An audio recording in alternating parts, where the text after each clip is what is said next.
ఉడితొక్కడ చస్తే రెండు రాజుగా ఒరే రాజుగా అంటే ఎంత రక్తం, చాలా రక్తం పోయింది అప్పటికి. దేహం నిండా రక్తం, బట్టలన్నీ రక్తం. నాతో పాటు నేను ఒక్కడనే కాదు, నాతో పాటు ఇంకొక నలుగురు. నేను చనిపోయాను అనుకొని నాతో పాటు ఒక నలుగురు వదిలేసి వెళ్ళిపోయారు. చనిపోయాను పోలీసులు చనిపోయారు అనుకొని వెళ్ళిపోయారు. ఇంక చనిపోయారు, వీళ్ళని స్ట్రెచ్చర్ల మీద తీసుకొని వెళ్ళిపోదాం అని స్ట్రెచ్చర్లు తేడానికి వెళ్ళిపోయారు. మిమ్మల్ని కొడితే మీరు అట్లా పడిపోయారు, పడిపోతే ఇక చనిపోయారు. వీళ్ళని బాడీలో షిఫ్ట్ చేయండి అని చెప్పి అనుకున్నారు. కానీ వాళ్ళు వెళ్ళిన లోపు అక్కడ పశువులు కాస్తున్నటువంటి ఒక వ్యక్తి ఎవరో వచ్చి మమ్మల్ని నలుగురిని కొన ప్రాణాలతో ఉన్నాం కాబట్టి ఒక తట్లో పడుకోబెట్టి వాళ్ళ పాకలోకి తీసుకొని వెళ్ళిపోయి గడ్డి కప్పి దాచి.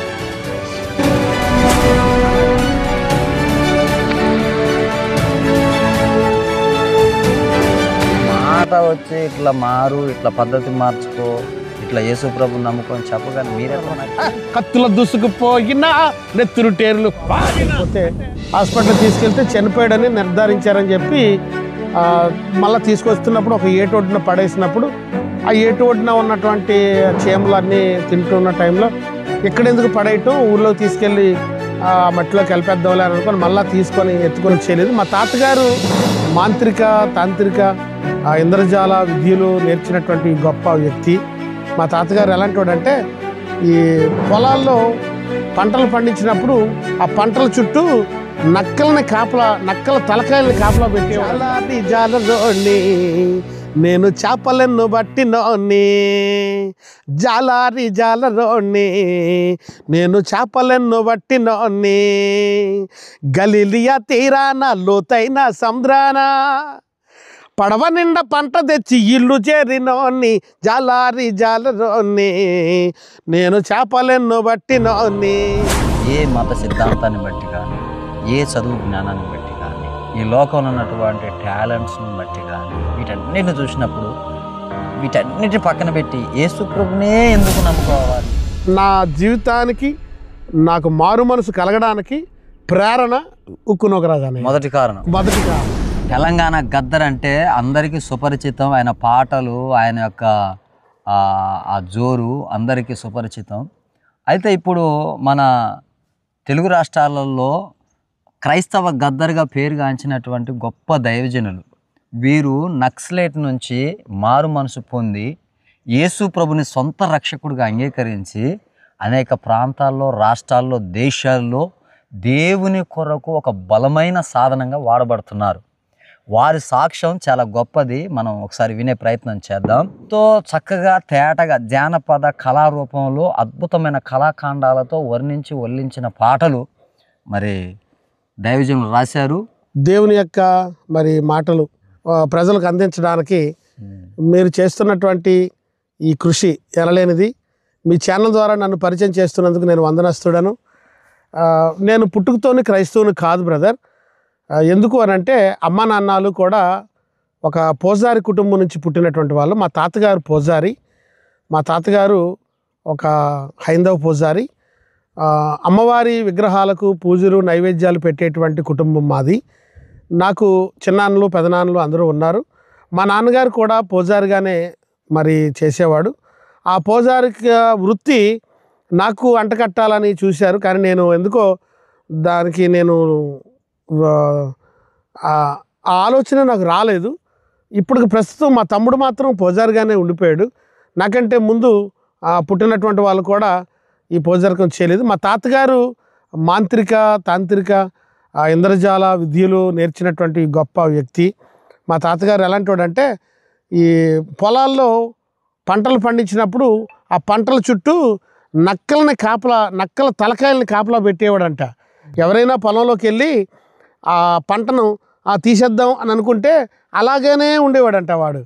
మళ్ళీ తాతగారు వెళ్ళి ఆ లెగు అనగానే లేచేవాడంట. అటువంటి పూజారి కుటుంబంలో నుంచి నేను బయటకు వచ్చాను. మీ కుటుంబం మొత్తం పూజలతోటి నిండిపోయినటువంటి కుటుంబం. అవును బ్రదర్. మీకు యేసుప్రభు అంటే పరిచయం లేదు? మీ తాతలకు కానీ మీ తండ్రులకు కానీ లేదండి. ఒకవేళ ఆ టైంలో మీరు యేసుప్రభు గురించి ఏమైనా వినటం కానీ అలాంటివి జరిగినాయండి? లేదండి, అస్సలు లేదు. చిన్నప్పుడు నేను పుట్టిన తర్వాత నేను పసికందుగా ఉన్నప్పుడు ధనుర్వాతం రావటం, పక్షవాతం రావటం, కాలు చేతులు తన్నుకుపోయి మెడంతా పట్టేసి కోమాలోకి వెళ్ళిపోతే హాస్పిటల్కి తీసుకెళ్తే చనిపోయాడని నిర్ధారించారని చెప్పి మళ్ళీ తీసుకొస్తున్నప్పుడు ఒక ఏటు ఒడ్డున పడేసినప్పుడు ఆ ఏటు ఒడ్డున ఉన్నటువంటి చీమలన్నీ తింటున్న టైంలో ఎక్కడెందుకు పడేయటం, ఊళ్ళోకి తీసుకెళ్ళి మట్టిలోకి కలిపేద్దాంలే అని అనుకొని మళ్ళీ తీసుకొని ఎత్తుకున్నప్పుడు కదలికలు వచ్చి మళ్ళీ నేను కదలడం మొదలుపెట్టినప్పుడు అమ్మ ఇంటికి తీసుకొచ్చిన తర్వాత మంచం మీద పడుకోబెట్టి ఏడుస్తోందంట. లేక పుట్టాడు, చాలా రోజుల తర్వాత ఇలాంటి పరిస్థితి వచ్చింది అంటే ఏడుస్తుంటే ఆ తోవంట ఎవరో సువార్త చేస్తున్నటువంటి వ్యక్తులు ఆ రోజుల్లో కొంతమంది దేవుని ప్రకటిస్తూ ఉంటే అమ్మ ప్రార్థన చేయించి నా కోసం ప్రార్థన చేపిస్తే నేను మళ్ళీ బ్రతికాను అని అమ్మ అప్పుడు చెప్పేది. కానీ యేసుప్రభు గురించి మాత్రం మాకు తెలియదు. అంటే మీరు చచ్చిపోయారు అని చెప్పి మిమ్మల్ని ఏటి ఒడ్డున పడేస్తే చీమలు పట్టినాయి. అవును బ్రదర్. చీమలు పట్టిన మీకు ఏడెందుకులే ఇంటికి తీసుకుపోయి బొంద పెట్టుకోపోండి అని పంపించినప్పుడు ఒక సేవకులు వచ్చి ప్రార్థన చేయడం ద్వారా మీరు మరలా బ్రతికారనే సంగతి మీకు కూడా తెలియదు. నాకు కూడా తెలియదు, కానీ అమ్మ చెప్పింది. ఒక పాస్టర్ గారు అయితే ప్రార్థన చేశారు. అంటే మీరు ఎట్లాగో పూజలు కాబట్టి మీ ఇంటికి బాగు చేయించుకోవటానికి కానీ ఏదైనా పూజ నిమిత్తం మీ ఇంటికి వచ్చేవారండి ఎవరైనా మీ తాతల కాలంలో, మీ తల్లిదండ్రుల కాలంలో? ఆ పూజలు చేయించుకోవడానికి వచ్చేవారు. ఎవరింట్లోనైనా ఎవరైనా చనిపోయినా తాతగారిని తీసుకొని వెళ్ళేవారు, తర్వాత నాన్నగారిని తీసుకొని వెళ్ళేవారు. ఎవరికైనా జ్వరాలు వచ్చినా నాన్నగారు ఏం చేసేవారంటే ఒక రకమైన కర్ర ఒకటి ఉండేది చేతిలో, అది పట్టుకొని వెళ్ళి వాళ్ళ మీద పెట్టి ఏదో చేసేవాడు, ఏదో మంత్రం చదివేవాడు. కానీ వాళ్ళకి కూడా ఏదో తాడు ఏదో కట్టడం, వాళ్ళకి పసుపు రాయడం అవన్నీ చేసేవాడు. కానీ అవన్నీ మా మీదకి ఎప్పుడు ప్రభావం చూపించడం కానీ మాకు ఎలా చేయాలని చెప్పడం కానీ నేర్పడం కానీ చేసేవాడు కాదు. ఓకే, అంటే మీ నేపథ్యం తాతల కారణం నుంచి అయితే మీరు హిందువులే అంటే హైందవ ధర్మం ప్రకారంగా పూజలు చేస్తూ సాగినోలే, కానీ యేసుప్రభు గురించి మీకు పరిచయం లేదు. మీరు ఎలాగా ఈ కమ్యూనిస్ట్ భావజాలం మీకు అబ్బింది, అసలు ఎందుకు అందులో పోవాలనుకున్నారు? నేను సెక్యులర్ ఎడ్యుకేషన్ అయిపోయిన తర్వాత ఊళ్ళో తిరిగేవాడిని, కొన్ని రోజులతో సరదాగా ఉండేవాడిని. 10th, ఇంటర్, డిగ్రీ అలాగే MA చదివిన తర్వాత బయటకు వచ్చాను. అప్పుడు నా ఫ్రెండ్స్ అందరూ ఏదోదో జాబులో స్థిరపడ్డారు. నా క్లాస్మేట్స్ అందరూ కూడా, మాది 90s బ్యాచ్, చాలా మంచి బ్యాచ్ మాది. అందరూ స్థిరపడ్డారు హెచ్ఎంలుగా, తర్వాత చాలామంది గవర్నమెంట్ ఆఫీసర్స్గా, రైల్వే ఆఫీసర్స్గా ఇలా చాలామంది స్థిరపడ్డారు. నేను ఖాళీగా ఉండడం ఎందుకు అని ఒక ఉద్యోగం చేయాలనే ఉద్దేశంతో నాతో పాటు ఒక 6-7 టీమ్గా బయలుదేరి ఒక వర్క్కి వెళ్ళేవాళ్ళం. టెలికమ్యూనికేషన్లో మా గురువుగారు వెంకట్రావు గారని, దండేల వెంకట్రావు గారని, ఆయన నన్ను టెక్నికల్ వర్క్కి జాయిన్ చేసుకున్నాడు. వైర్లు స్టెన్నింగ్ చేయడం, స్తంభాలకి జంపర్లు కలపడం ఇవన్నీ నాకు నేర్పించేవాడు. అయితే ఆ రోజుల్లో నాకు తక్కువ డబ్బులు రావటం చేయడంతో ఇంకా ఎక్కువ డబ్బులు వస్తే మంచిది, చదువుకున్నాం కదా అన్న ఉద్దేశంతో నేను శ్రీకాకుళం వెళ్ళడం జరిగింది. శ్రీకాకుళం అనకాపల్లి సిండికేట్ పేలా వెంకట జగ్గారావు గారని, వారి ద్వారా అక్కడ ఆ షాపు అదే కంపెనీ నడిపించబడేది. అది సిండికేట్ వ్యాపారం. అప్పుడు గవర్నమెంట్ వారుని వాహిని అని సారా అమ్మేది అనమాట అండి. నాటు సారే కంపెనీ తయారు చేసి వీళ్ళే ప్రభుత్వ దుకాణాలు పెట్టి అమ్మేవారు. ప్రభుత్వ సారాయి దుకాణాలు అని వాటికి పేరుండేది. వాటికి ఈ క్రేడ్లతోటి 250, 100, 50 ప్యాకెట్స్ ఉంటాయి. అవి మేము సప్లై చేస్తూ అమౌంట్ కలెక్ట్ చేసుకొచ్చేటువంటి టీంలో నేను ఒకడిని. అలాగా నేను ఉద్యోగానికి వెళ్ళినప్పుడు శ్రీకాకుళం అడవుల్లో బాహాడపల్లి అనేటువంటి ఊరు, మందస మండలం, అక్కడ నేను ఈ కమ్యూనిస్ట్ భావజాలానికి దగ్గరయ్యాను. వాళ్ళు పాడుతున్న పాటలకి నేను చేరువయ్యాను, ఆకర్షితులయ్యాను. వాళ్ళ పాటలు ఎలాగుంటాయి అంటే ఒక రకమైనటువంటి ఉద్రేకాన్ని, ఒక ఉత్తేజాన్ని, ప్రజలందరినీ వెళ్తే అటువైపు వెళ్ళిపోవాలి అట్లా ఆకర్షణ ఉంటుంది అనమాట. కత్తుల దూసుకుపోయినా నెత్తురు టేరులు పారినా అంటే ఆ ఉద్యమం అమ్మ బాబో ఇదే ఏదో ఉందే ఇక్కడ అని అనిపిస్తుంది. అలాగే వెళ్ళిపోయాను బ్రదర్. వెళ్ళిపోయి 2 సంవత్సరాలన్నర తిరిగాను వాళ్ళతో పాటు. అక్కడ 3 దళాలు ఉంటాయి. సాంస్కృతిక దళం, సాయుధ దళం, ప్రజా పోరాట దళం, ఇలాగా దళాలు ఉంటాయి. ఎవరన్నా కొట్టాలన్నా వేరే వాళ్ళు ఉంటారు, ప్రజా కోర్టులో నిలబెట్టాలంటే వేరే వాళ్ళు ఉంటారు. సాంస్కృతికంగా పాటలు పాడి జనాలు పోగేసే దళం, అందులో నేను పనిచేసేవాడిని. ఎర్రజెండా మోసుకుంటూ ఆ సెంట్రీ డ్యూటీ చేస్తూ బ్యాగులు అవి మోసుకుంటూ అడవుల్లో తిరిగేవాడిని. రాత్రనక పగలనక అడవుల్లో తిరిగాం. మీరు ఇక అదే డ్యూటీగా పెట్టుకున్నారు ఇక. ఇంకా శ్రీకాకుళం నుంచి ఇంకా ఆ ప్రాంతం అంతా తిరిగాం. గద్దరన్నతో కూడా 2-3 సార్లు నేను కలిశాను, అట్లా తిరుగుతా. తిరిగాను. ఉమ్. చాలా వారు చేసిన ఉద్యమాల్లో నేను పాటలు పాడాను వారితో కలిసి ఒక మోపుగా వెళ్ళిపోయేటోళ్ళు మీరు. విద్యుత్ ఉద్యమానికి నేను ప్రభువుని ఇంకా తెలుసుకోలేదు. విద్యుత్ ఉద్యమానికి ముందు చంద్రబాబు నాయుడు గారు ముఖ్యమంత్రిగా ఉన్నప్పుడు విద్యుత్ ఉద్యమం జరిగింది 2000 అనుకుంటాను. అప్పుడు గద్దరన్న బ్రతిగా ఉన్నారు. వారితో నేను విద్యుత్ ఉద్యమంలో పాటలు పాడాను. అంటే నా ఒక ఆలోచన ఏంటంటే మీది మొదటి భాగంలో ప్రభు గురించి తెలియదు. రెండవ భాగంలో అంటే ఇప్పుడు ఈ మావోయిస్టు భావజాలంతో వెళ్తున్నప్పుడు అప్పుడు ఏమన్నా మీకు ఏమైనా పరిచయం అయిందా యేసు ప్రభు గురించి? అప్పుడు కూడా నాకు పరిచయం కాలేదు. అసలు అప్పుడు కూడా మీకు ఏం తెలియదు? అప్పుడు కూడా నేను ప్రభువుని తెలుసుకోలేదు. అసలు యేసుక్రీస్తు గురించి అక్కడ కూడా చెప్పేవాళ్ళు లేరు. పూర్తి వ్యతిరేకం దానికి దీనికి. అంటే ఆ సిద్ధాంతానికి పూర్తి వ్యతిరేకం అని అంటే ఇక దానికి దీనికి కలవదు, నప్పదు, పడదు ఇక. అదేమో ఆ భావజాలం సిద్ధాంతం వేరు, ఈ సిద్ధాంతం వేరు. మరి మీకు ఎలాగా యేసు ప్రభుల వారి సువార్త పరిచయం అయింది? నేను అక్కడి నుంచి బయటపడ్డం అంటే నేను నా అంతట్లో నేను వచ్చేలేదు, అలాగని వాళ్ళు వదిలిపెట్టరు. ఒకరోజు ఒక పెద్ద గొడవ జరిగింది. Police station, Mandasa police station నుంచి ఎవరెవరో వచ్చి అందరినీ కొట్టారు. ఆ కొట్టినప్పుడు నేను కూడా ఉన్నాను, దెబ్బలు తిన్నాను. నాకు ఇక్కడ చేయి తెగింది, ఇక్కడ చేయి తెగింది పోలీసులు కొట్టిన దెబ్బకి. తర్వాత నేను దెబ్బలు తిన్నా, ఇక్కడ ఒక దెబ్బ తగిలింది, ఇక్కడ చూస్తారు ఇక్కడ దెబ్బ తగిలింది, ఇక్కడ ఒకటి ఉంటుంది గాయం, వీపు మీద ఉంటుంది. ఇలా చాలా దెబ్బలు తిన్నాను. నేను చనిపోయాను అనుకొని నాతో పాటు ఒక 4 వదిలేసి వెళ్ళిపోయారు. మీరు చనిపోయాను? పోలీసులు చనిపోయారు అనుకొని వెళ్ళిపోయారు. ఇంక చనిపోయారు, వీళ్ళని స్ట్రెచ్చర్ల మీద తీసుకొని వెళ్ళిపోదాం అని స్ట్రెచ్చర్లు తేడానికి వెళ్ళిపోయారు. వాళ్ళు మిమ్మల్ని కొడితే మీరు అట్లా పడిపోతే ఇక చనిపోయారు, వీళ్ళని బాడీలో షిఫ్ట్ చేయండి అని చెప్పి అనుకున్నారు. కానీ వాళ్ళు వెళ్ళిన లోపు అక్కడ పశువులు కాస్తున్నటువంటి ఒక వ్యక్తి ఎవరో వచ్చి మమ్మల్ని 4 కొన ప్రాణాలతో ఉన్నాం కాబట్టి ఒక తట్లో పడుకోబెట్టి అలా పాకలోకి తీసుకొని వెళ్ళిపోయి గడ్డి కప్పి దాచాడు. ఓహో, అలాగా మేము రక్షించబడ్డాం. కానీ అప్పుడు కూడా ప్రభు తెలియదు. అంటే మీ చావు రెండోసారి. ఒకసారి ఏమో ఏటి ఒడ్డున అమ్మ చనిపోయాడు అనుకొని వదిలిపెట్టి చేమలు పట్టాయి, అది పోయింది. రెండోసారి పోలీసులు కొట్టారు, దెబ్బలకి మీరు చచ్చిపోయారు అని చెప్పి గడ్డలో కప్పెట్టారు. ఆ తర్వాత ఏం జరిగింది? తర్వాత అక్కడి నుంచి అతను ఎవరో మాకు తెలియదు. అతను మాకు నిజంగా ఈరోజు తెలుసుండుంటే వెళ్ళి అతను పాదాలు కడిగేటువంటి పరిస్థితి. నేను బ్రతుకున్నానంటే కారణం దేవుని కృపతో పాటు ఆయన. అక్కడి నుంచి బయటకు వచ్చిన తర్వాత నేను ఇంటికి వచ్చేసాను. మా సొంతూరు, మాది సొంతూరు అయితే విశాఖపట్నం, తాతయ్యాళ్ళు అక్కడ ఉండేవారు. అక్కడి నుంచి ఉద్యోగరీత్యా నాన్నగారు మాడుగులు రావడం జరిగింది. హల్వా మాడుగుల మాది, ప్రసిద్ధి చెందిన స్వీట్ హల్వా. ఆ గ్రామం మాది. అక్కడ అమ్మవారికి పూజారిగా తాతయ్య గారు ఉండేవారు. నాన్నగారు కూడా పూజలు చేస్తూ ఉండేవారు.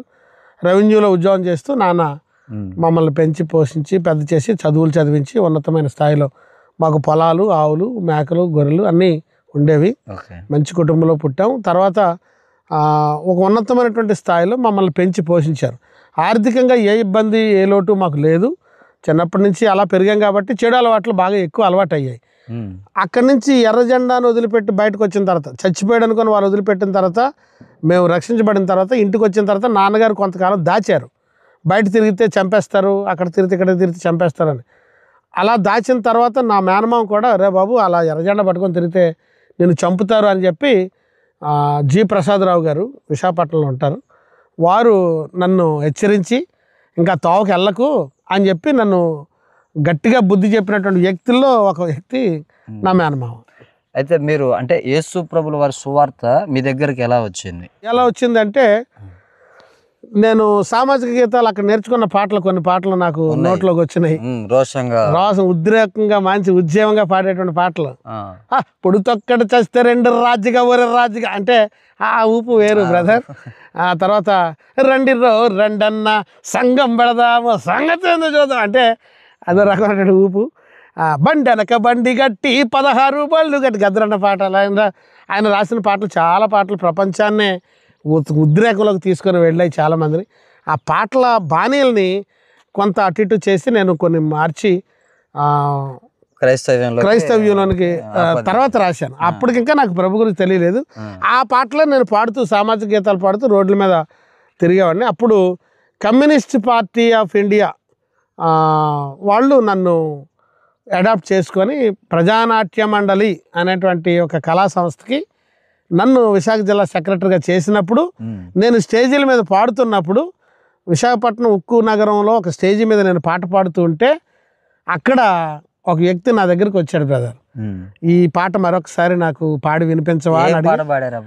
ఆ రోజు నేను పాడిన పాట ఏంటంటే బానూరు సంధ్య రచించిందండి. బానూరు సంధ్య అభ్యుదయ రచయితల సంఘంలో తాము పాట, బానూరు సత్యనారాయణ, బానూరు సంధ్య వారు రాసిన పాట ఇది. సంద్రాల తీరాన సాగేటి గాలి ఈరేయి నాగాదా వినితీరాలి అని ఈ సాహిత్యం. అదేంటంటే రైళ్లలో బస్సుల్లో చావిడీల దగ్గర అడుక్కునేటువంటి పాప, చుట్టూ ఉన్న మనుషులు ఆమెను పెడుతున్నటువంటి వెకిలి మాటలు ఎవరితోని చెప్పుకోలేక సముద్రంలో తిరిగేటువంటి గాలికి ఈ మాటను పాట రూపంలో తను చెప్పుకుంటుంది. పగలంతా రైళ్ల రొదలో గొంతు చించి పాడాను, చిల్లరకై నా చేతులను ఎన్నోసార్లు చాచాను, నా హృదిన తాకేటి వెకిలి మాటలు చెప్పుకోలేను. మనుషులని మాటలు. పేగుల్లో ఆకలి గమకం రాగాలు పెంచింది, కళ్యాణి కీరవాణి రాగాలే తెలియవు నాకు, పేలికల్లో ముడుచుకుపోయిన పేదరికం పెంచిన వయసు, చూడరాని చోటు నల్ల చూపులతో తడిమే లోకం, కళ్ళు పొరలు కమ్ముకుపోయి తల్లి చెల్లి రారా జ్ఞాపకం. అంటే సమాజానికి ఆమె చెబుతున్న మాట. వాళ్ళకి అన్నదమ్ములు అక్క చెల్లెళ్ళు బంధువులు లేరా? వాళ్ళ కళ్ళు కనపడవా? నేనే కనపడుతున్నానా అని ఆమె సముద్రంలో చెబుతున్నటువంటి ఆ పాట పాడుతుంటే, ఇది క్రిస్టియన్ పాట కాదు, ఒక సామాజిక గీతం. ఆ పాటను మీరు పాడుతుంటే నేను పాడుతున్నాను, ఒక వ్యక్తి విన్నారు. ఎక్కడో దూరంగా సౌండ్ సిస్టమ్ నుంచి అతను వెళ్తూ బండి ఆపి విని నా దగ్గరకు వచ్చి నన్ను బండి ఎక్కించుకొని తన ఇంటికి తీసుకెళ్లారు. ఇందాక పాడావు కదా ఆ పాట మరొకసారి పాడు అని చెప్పి పాట అంతా విన్న తర్వాత తన కళ్ళంటి నీళ్లు పెట్టుకొని, ఇంత మంచి పాటలు పాడుతున్నావు తమ్ముడు నువ్వు, సరే ఇక్కడి నుంచి ఈ రోజు నుంచి ఈ పాటలు నువ్వు పాడుకో అని చెప్పి అన్నారు. ఏమన్నా అంటే, నువ్వు భోజనం చేసావా అని అడిగారు ముందు. అన్నా లేదన్నా ఇంకా భోజనం పెట్టలేదు వాళ్ళంటే, అయితే ముందు భోజనం చేయని నాకు భోజనం పెట్టి ప్రభువును ప్రకటించడం మొదలుపెట్టారు. యేసుక్రీస్తుని గురించి పరిచయం చేయడం మొట్టమొదట ఆయన చేశారు. ఆయన పేరు ఉక్కు నోకరాజు గారు. బంగారు సాల్మన్ గారు విశాఖపట్నం స్టీల్ ప్లాంట్లో ఉంటారు. ఆయన ఉక్కు వీరుడు, ఆయనకు బిరుదుంది.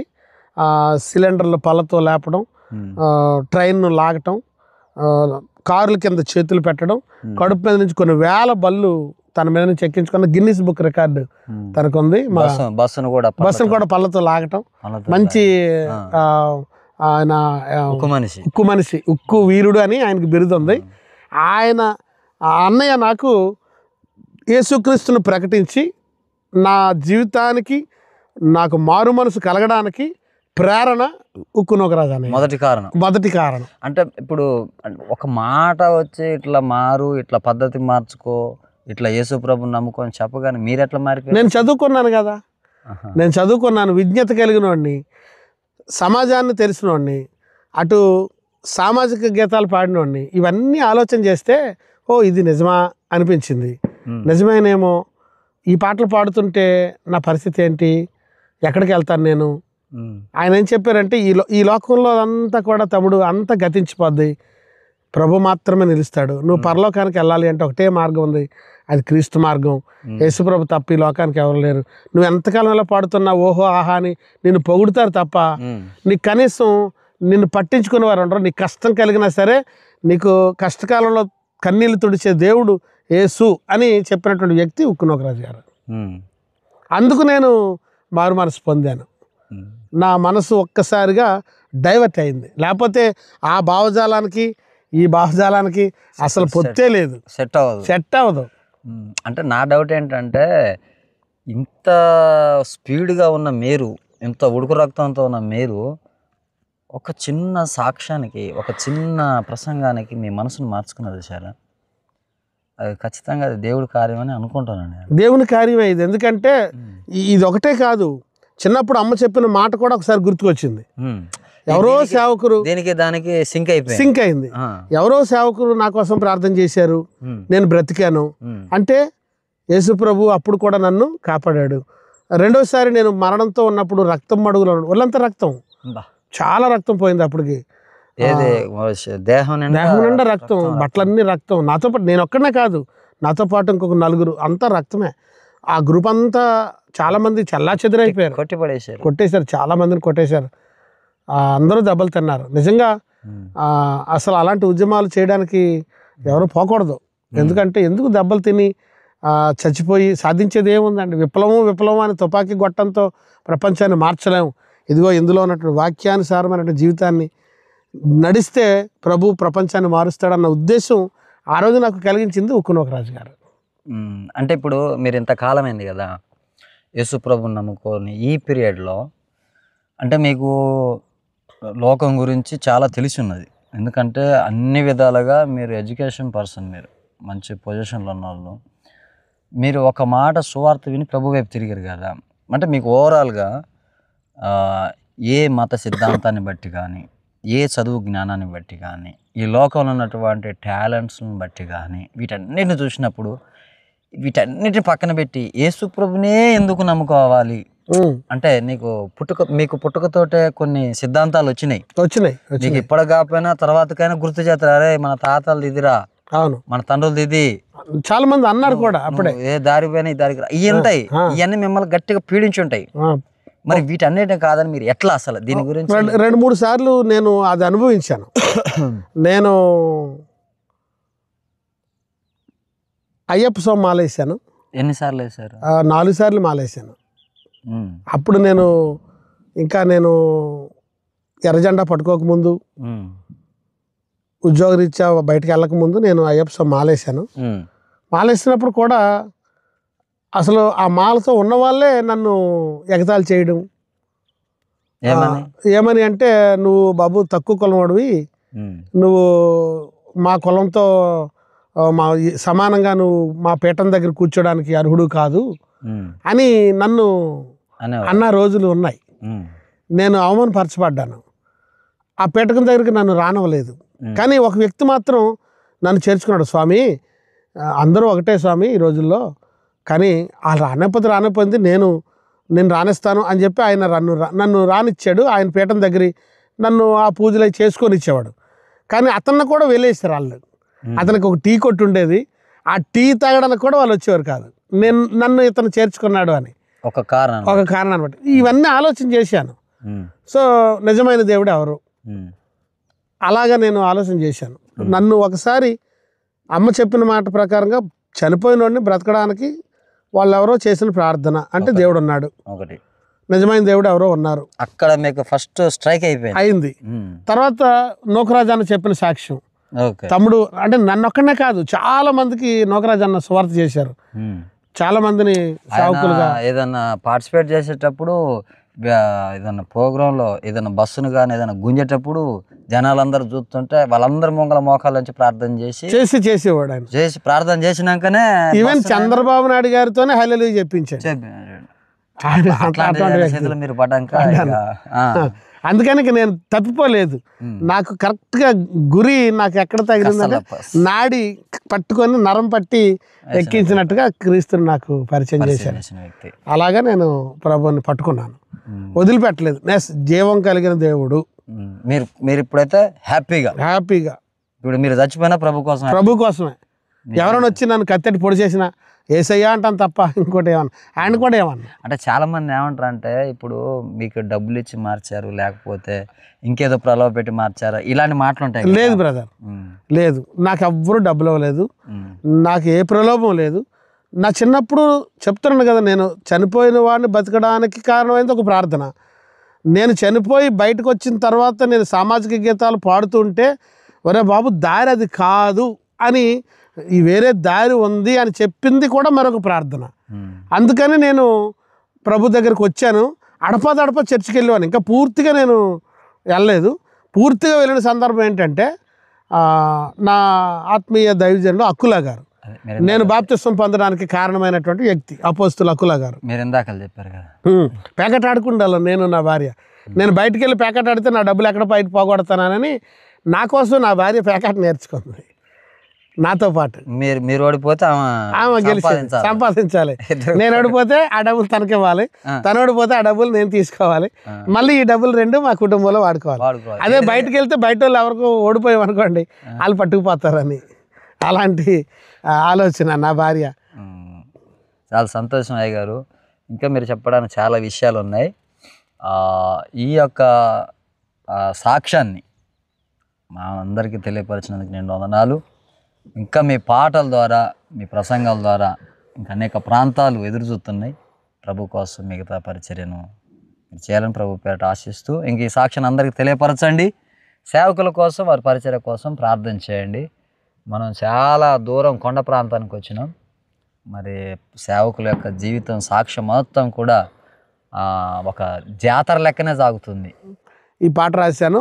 తర్వాత అరారాతు కొండలపై నోవాహు వాడ సువార్త 120 సంవత్సరాలు ప్రకటించినటువంటి నోవాహు తాత మాటే ప్రజలు వినలేదు. నా మాట నీ మాట ఎవరు వింటారు సోదరా? అయితే ఆ వాడలోకి వచ్చిన వారు ప్రభు మాట్లాడితే వాళ్ళందరూ వాడలోకి వస్తారు, రక్షించబడతారు. ఆ రోజు 8 మంది రక్షించబడ్డారు. ఈరోజు 800 కోట్ల మంది జనాభా ప్రపంచంలో ఉన్నారు అని ఈ పాట రాశాను. ఆ రోజు పిచ్చోడు అన్నారు నోవాహును వాడు కడుతుంటే, ఈరోజు ఆ పిచ్చోడు కడుపును పుట్టిన జనాంగమే ప్రపంచమంతా ఉన్నారు. ఆ జలప్రలయంలో అందరూ అతలాకుతలం అయిపోయారు. ఈ రోజున మరి మిగిలి ఉన్నటువంటి మనుషులుగా ఆ 8 మంది గర్భాన పుట్టిన వాళ్ళు మాత్రమే ఉన్నారని నేను పాట రాశాను. ప్రియులారా, అరారాతు కొండలపై నోవాహు వాడా, నోవాహు తాతయ్య చేసింది వాడా, వాడలోకి నీ వస్తావా తమ్ముడు, లోకాన్ని వదిలి రానంటావా, వాడలోకి నీ వస్తావా చెల్లి, లోకం వదిలి రానంటావా. నీతి గల నోవాహు వాడను చేస్తుంటే బుద్ధి లేని ప్రజలంతా పిచ్చోడన్నారే. పిచ్చోని కుటుంబం రక్షింపబడుతుంటే బుద్ధి లేని ప్రజలంతా నీట మునిగి సచ్చిరి. ఆ రోజున జలప్రలయం వచ్చి 375 రోజులు నీళ్లు భూమి మీద నిలబడి ఉన్నప్పుడు అందరూ చనిపోయారు. 8 మంది మాత్రమే మిగిలారు. ఆ 8 మందితో మళ్ళా నూతనమైనటువంటి క్రియేషన్ జరిగింది. అందుకే వాడలో నన్ను ఉంటావా తమ్ముడు, లోకం వదిలి రానంటావా. ఈ పాట జాలారి జాలరోని నేను చేపలను బట్టినోని, జాలారి జాలరోని నేను చేపలను బట్టినోని, గలిలియా తీరాన లోతైన సముద్రాన పడవ నిండా పంట తెచ్చి ఇల్లు చేరినోని, జాలారి జాలరోని నేను చేపలను బట్టినోని. ఇది అందులో ఉన్న జాతరే, ఇందులో ఉన్న జాతరే. వారి గలమే దేవుడు ఇచ్చినటువంటి గొప్ప వరం. కాబట్టి ప్రార్థన చేయండి, దేవుడు ఇచ్చిన సాక్ష్యం దీవించును గాక. ఆమేన్. ఆమేన్.